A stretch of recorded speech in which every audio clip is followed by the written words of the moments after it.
मुझे लगता है राज कपूर की मेकिंग पर भी बात होनी चाहिए कि राज कपूर बने कैसे वो? राज कपूर कहाँ से आते हैं? थोड़ा-सा उस पर अगर हम बहुत दृष्टि संपन्न फ़िल्मकार हैं वो, अपने समय के अगर तीनों को देखें, देव साहब को देखें, दिलीप कुमार को देखें और राज कपूर को एक साथ लाकर हम तीनों को सामने रखें तो, मुझे लगता है कि एक तो पृथ्वीराज कपूर का पृथ्वी थिएटर और पूरा उसके साथ जो इप्टा और इन सारे के साथ इनका जो संसर्ग था, वहाँ से उनका मानस बना है। और उस मानस को लेकर के वो आगे बढ़े और जहाँ फिर के अब्बास और शैलेंद्र आकर जुड़ते हैं और ये विचार देते हैं उनको। इन विचारों को लेकर के एक मेकर के तौर पर एक फ़िल्म मेकर के तौर पर वो पेश करते हैं।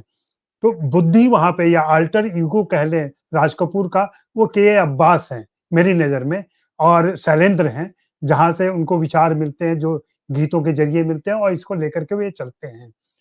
इन सारे पहलुओं के अलावा चूँकि मैं चीन में रह चुका हूँ और चीन में उनकी लोकप्रियता को मैंने खुद अपनी आँखों से देखा है, वहाँ महसूस किया है। मैं उसकी थोड़ी बात करूँगा, थोड़ा रसिया की बात करूँगा मैं, क्योंकि उस पर बात भी होनी चाहिए कि ऐसा क्या था कि उस ज़माने में 50s में ये चाइना और रसिया तब सोवियत संघ में इतने पॉपुलर हुए। मैं खुद जब चीन पहुँचा 86 में और पहली बार टीवी पर आवारा चीनी भाषा में चलते हुए देखा मैंने, तो मुझे बहुत ही सुखद आश्चर्य हुआ और खुशी हुई कि हमारे देश की एक फ़िल्म वहाँ दिखाई जा रही है।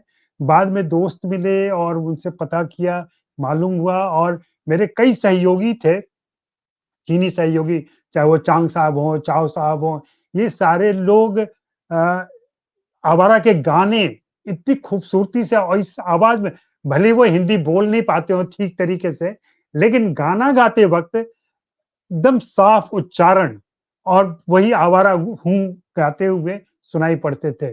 पता किया मैंने कि ऐसा क्या था, क्यों पॉपुलर हुआ था और बाद में फ़िल्म भी देखी मैंने। तो वो जब वहाँ पे टीवी पर ये फ़िल्म आती थी, फ़िल्म के पहले लगभग 500 शब्दों में एक टेक्स्ट आता था। उस टेक्स्ट में ये बताया जाता था, कि ये फ़िल्म क्यों दिखाई जा रही है और इस फ़िल्म का महत्व क्या है। उस फ़िल्म के महत्व में जो सारी बातें आप लोगों ने की है कि परवरिश और परिवार, इसमें क्या फ़र्क होता है और कैसे मनुष्य बनता है, वहाँ उस बात पे एम्फैसिस रहता था पूरे उस 500-400 शब्दों के जो टेम्पलेट एक दिया जाता था वहाँ पे और ये पता चला चूँकि वो आयरन कर्टेन बन चुका था आयरन और मुक्ति के बाद से विदेशी संबंध उनका खत्म हो गया था, हॉलीवुड की फ़िल्में नहीं आ रही थी। खुद चीन के अंदर फ़िल्में नहीं बन पा रही थी। वैसे समय में ये फ़िल्म जब इम्पोर्ट की गई थी, तो 2 बीघा ज़मीन भी गई थी, ये भी गई थी और भी फ़िल्में गई थी। लेकिन सबसे ज़्यादा पॉपुलर ये फ़िल्म हुई क्योंकि इसको माओ ने खुद पसंद किया था।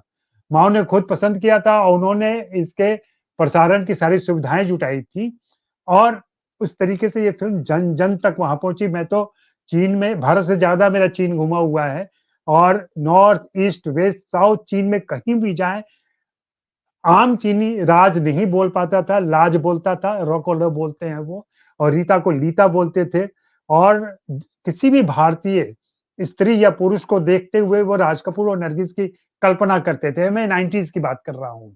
आज चीन बदल गया है, आज चीन बहुत कुछ आगे बढ़ चुका है और पूरे हॉलीवुड और उसकी नकल में है और वो सारी चीज़ें हो रही हैं। तो एक तो ये देखा मैंने। दूसरे पढ़ाई के दरमियान मैंने देखा कि जो रशियन क्रिटिक थे अलेक्जेंडर लिप्कोव, जो खुद सत्यजीत रे के फैन थे, लेकिन जब वे राज कपूर की फ़िल्मों की क्रिटिसिज़्म करते थे, उसकी समीक्षा करते थे, तो बड़े सँभल के करते थे क्योंकि राज कपूर के फैन जैसे भारत में भी होता है कि हम एनिमल की बुराई करें, तो लोग गालियाँ देना शुरू कर देते हैं। तो वैसे ही उन्होंने जब संगम की थोड़ी-सी खिंचाई की थी, तो उनको थ्रेट मिलने लगे थे कि हम तुम्हारे अगर तुम मेरे सामने पड़ गए, तो मैं तुम्हारी गर्दन काट दूँगा। तुमने राज कपूर की बुराई कैसे की? इस तरीके का माहौल रसिया के अंदर था, सोवियत संघ के अंदर था। तो ये पॉपुलैरिटी मिलने के पीछे जो सामाजिक राजनीतिक वजह दोनों देशों में रही है और जिसकी वजह से राज कपूर उन दोनों देशों में पॉपुलर हुए। अफ़सोस की बात है जिस सॉफ्ट पावर की बात आप कर रहे हैं ना, उस सॉफ्ट पावर का भारत ने आज के पहले मतलब मोदी ज़माने के पहले कभी भी इस्तेमाल नहीं किया। ये मोदी ने इस बात को समझा है या इनकी सरकारों ने समझा है और ये इस सॉफ्ट पावर का भरपूर इस्तेमाल कर रहे हैं, देश के अंदर और देश के बाहर भी। उस ज़माने में कहते हैं कि पृथ्वीराज कपूर एक डेलीगेशन में गए थे और माओ उनसे मिले, तो माओ ने सबसे पहले ये पूछा था कि राज कपूर कैसे हैं? ये स्थिति थी और एक छोटा-सा किस्सा यहाँ मैं चाहता हूँ शेयर कर लूँ आप लोगों के साथ कि राज कपूर को एक बार इनवाइट मिला चाइना से कि आप आइए हमारे पास, आप इतने पॉपुलर हैं यहाँ पे।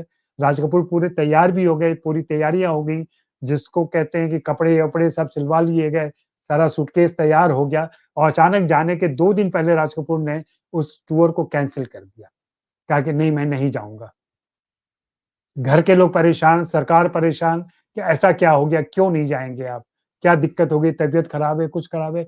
उन्होंने कहा नहीं मैं इसलिए नहीं जाऊँगा कि उन्होंने जिस राज कपूर को देखा है और जो राज कपूर आज है, उनकी उस छवि को बहुत बड़ा धक्का लगेगा।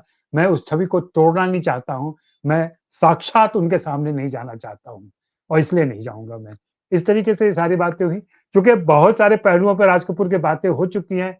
कमलेश जी ने बोला, पारेख साहब ने बोला। तो मैं प्रहलाद अग्रवाल को ज़्यादा सुनना चाह रहा था। प्रहलाद जी बहुत अच्छी से और बहुत करीबी से बातें कर रहे थे। उनके बारे में चूँकि वे मिल चुके हैं कई बार, घंटों बिता चुके हैं उनके साथ। कभी एक शो कीजिए जहाँ सिर्फ़ प्रहलाद अग्रवाल साहब हों और राज कपूर हो और आप हों। हम बैठ के देखना और सुनना चाहेंगे उसको। शुक्रिया ज़रूर, अमिताभ, बहुत ब मौका बहुत देने के बहुत लिए। शुक्रिया।